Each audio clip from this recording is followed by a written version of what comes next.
What's scarier than a dungeon full of monsters? A dungeon where every piece of furniture is ready to throw hands. Animated objects remind us that in Dungeons and Dragons, the environment is never just set dressing.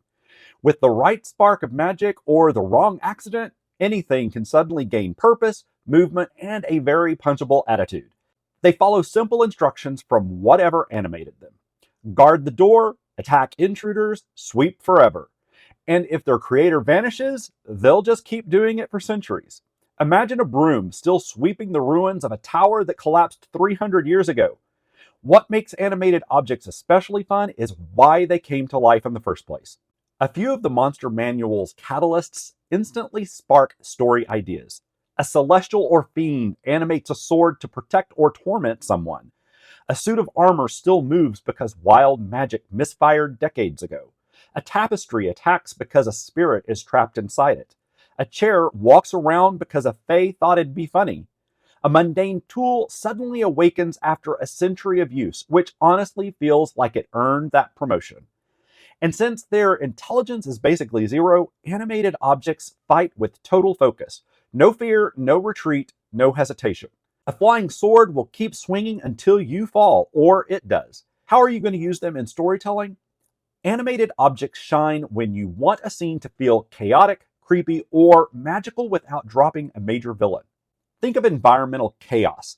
The room itself becomes an encounter. Armor steps off pedestals, statues lurch. A rug suddenly wraps around the wizard and tries to turn them into a burrito of suffocation. How about guardians with attitude? A broom aggressively sweeping adventurers out of the tower. A floating sword tapping impatiently like it's been waiting 50 years for this very moment. And mystery clues.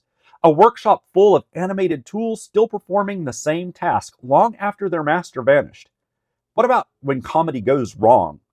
Let the party relax, then have the teapot suddenly yeet itself at the barbarian. You can also think of things with tactical flavor. Animated armor is your slow, relentless tank, while flying swords and brooms are darting annoyances with personality. And rugs of smothering, those are horror monsters disguised as home decor, silent, patient, and deadly. Use them to create encounters where players stop trusting the environment altogether.